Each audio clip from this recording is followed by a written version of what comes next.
월경을 가부장제 사회에서 터부했던 이유가 뭘까?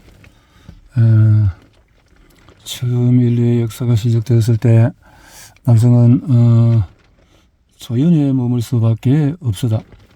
그 이유는 바로 여성의 출산 능력 때문이다.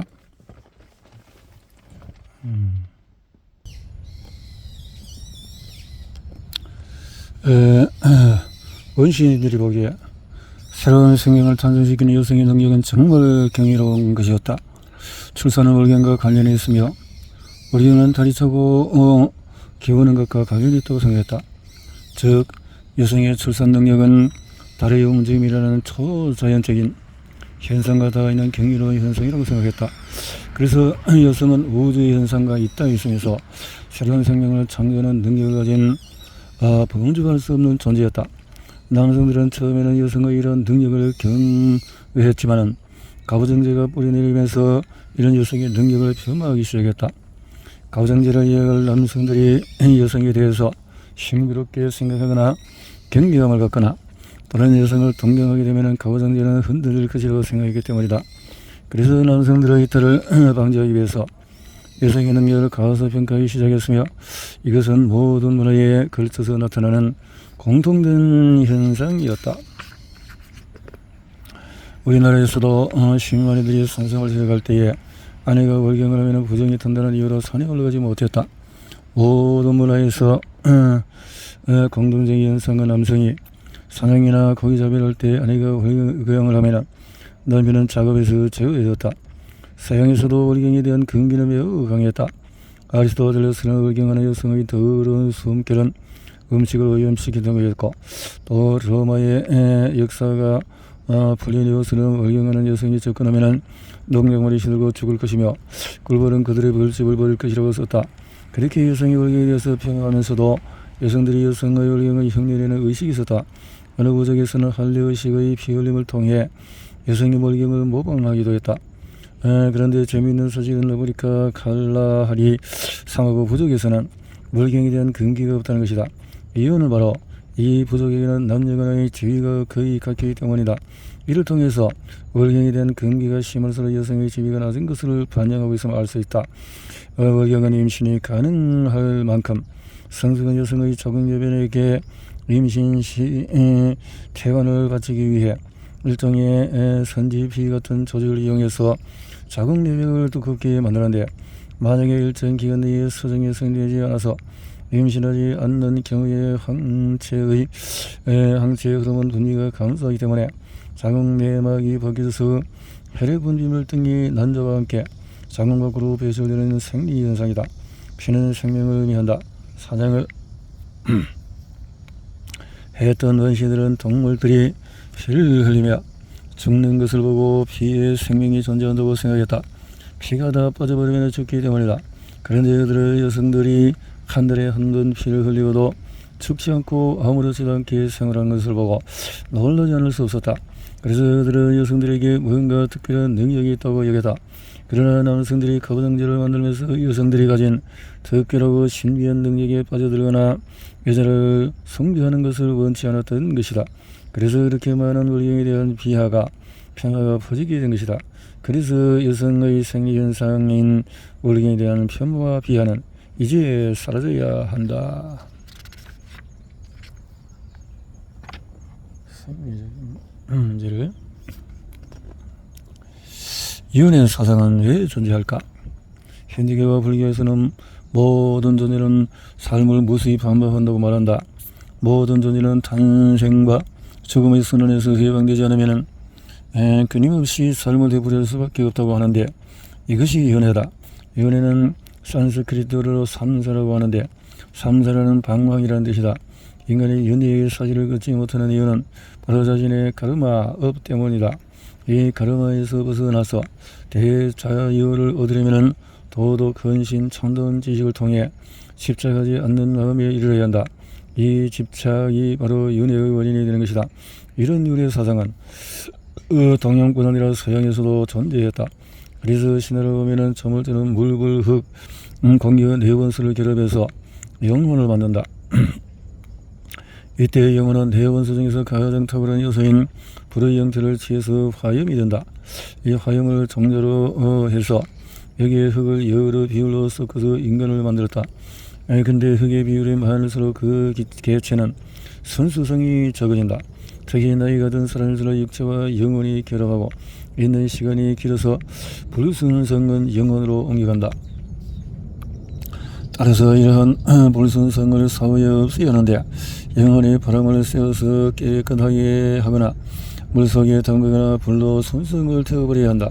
그러나 극소수의 사람들이 이런 불순성을 없앨 필요가 없이 항상 미풍이 부는 영웅들의 천국인 엘리시온으로 가게 된다. 그러나 대부분의 사람들은 육체에 깃든 흙의 불순성을 없애고 만각의 레티에서 전생의 기억을 완전히 지운 뒤에 정화된 영혼이 다른 육체와 만나 새 삶을 시작하는 것이다. 이런 식으로 계속해서 세 번의 죄 없는 삶을 산 사람은 바로 세 번의가 탄생의 죗밖에서 풀어주어 엘리시온에서 영생을 누리게 된다고 한다.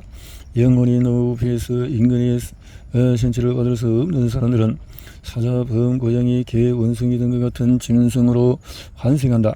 이것을 고대 사람들은 메달사이코시스, 즉 영혼의 윤회라고 불렀다. 이런 윤회는 플라톤의 국가관 제10권에도 기록되어 있다. 고대 로마의 아르메니우스 아들이었던 에르가 죽은 지 12일째 되는 날에 소생에서 자신에게 같은 저승 이야기를 전하는 대목이 나온다. 에르에 의하면 저승에서 영웅인 오디세우스는 자신이 참여했던 대전쟁을 회상하거나 야망의 덧없는 꿈에서 깨어난 다음에 생에는 걱정 근심이 없는 평범한 인간의 삶을 살기로 선택했다고 하며 음악가였던 오르페우스는 백제를 선택해서 환생했고 아그레노는 독수리를 선택해서 환생했다고 전한다. 이런 서양의 은혜 사상은 기독교의 복으로 맥이 끊기게 된다. 원래의 구약과 신약에서는 인간의 은혜에 대한 언급이 있지만 세기 325년에 로마의 콘스턴스 탄티누스 대제와 그의 어머니가 신약에 실려 있는 환생에 대해서 언급을 삭제했다고 한다. 그리고 서기 553년 콘스탄티노플에서 열린 제2차 공의회에는 이 조치를 승인하고 윤회의 개념으로 이론으로 규정했다. 한때 우리나라에서는 전생에 대한 관심이 유행한 적이 있다. 그러면 사람들은 왜 전생을 알고 싶어 하는 걸까? 시리의 전생 부음은 아마도 세계말적인 인류의 불안과 대재난 등 그런 암담한 일들 때문이었을 것이다. 사실 서양과 동양의 윤회 사상 모두 이 생에 태어나기 위해서는 만각의 강을 건너고 만각의 물을 마셔야 한다고 말한다. 다시 말해서 과거의 모든 기억을 씻어내고 다시 태어나야 한다는 것이다. 이는 과거의 삶이 현재를 지배해서는 안 된다는 의미로 해석할 수 있다. 그래요.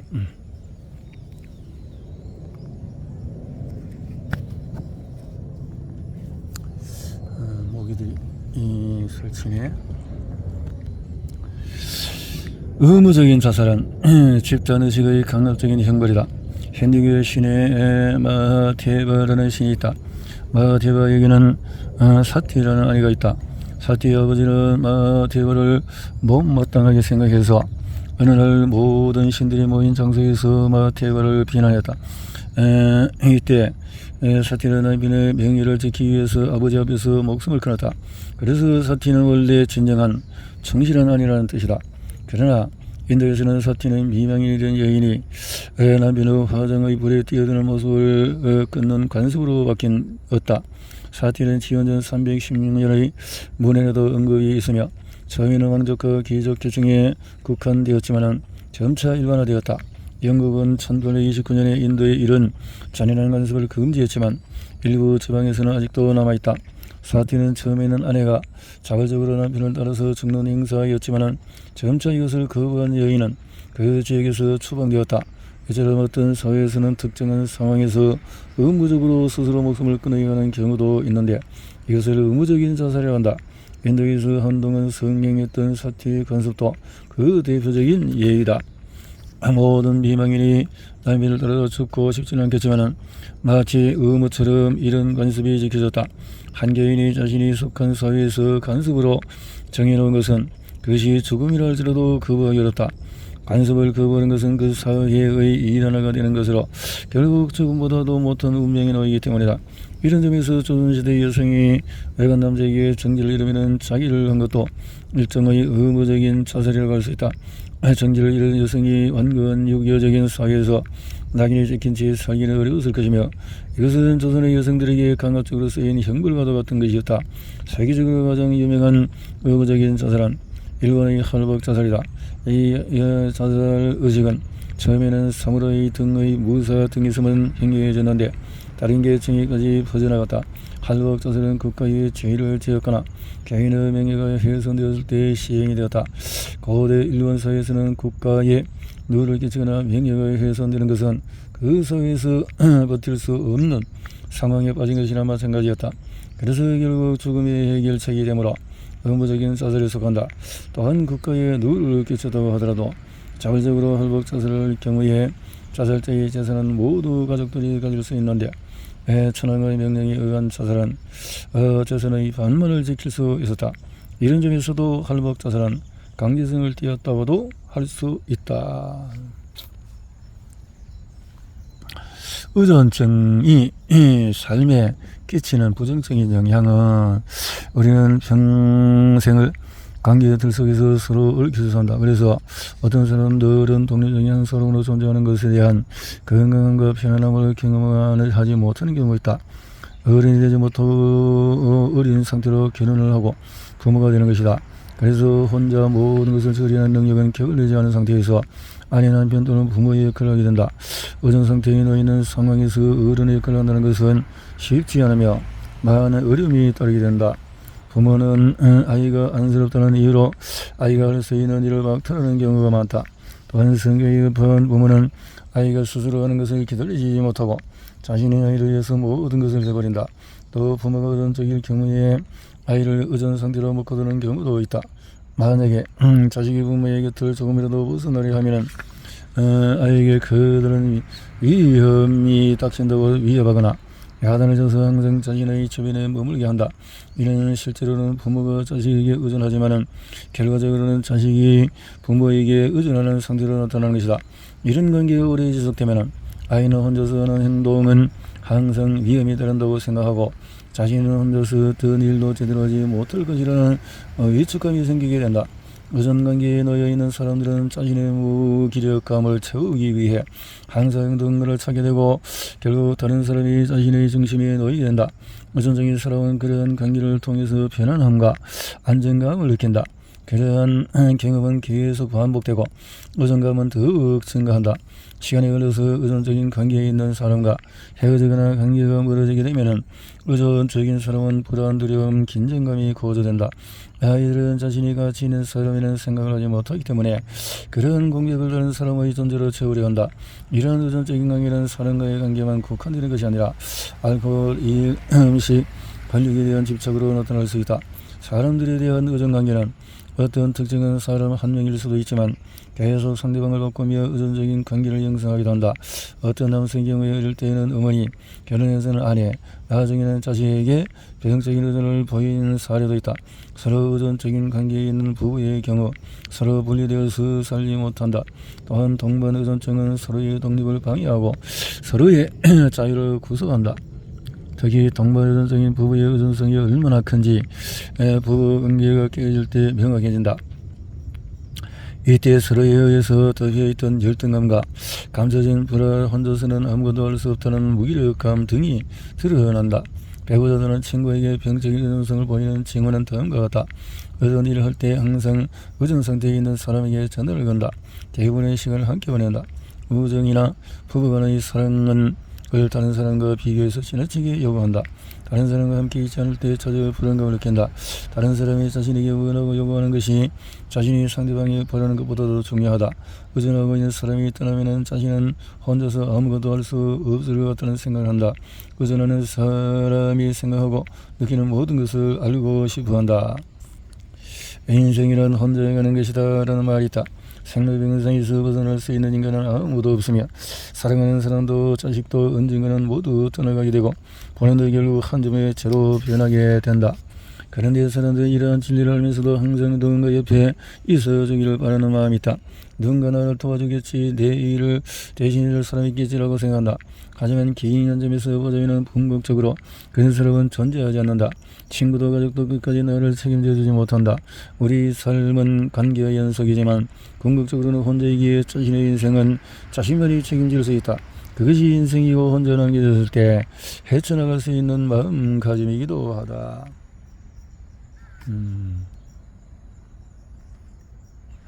그래.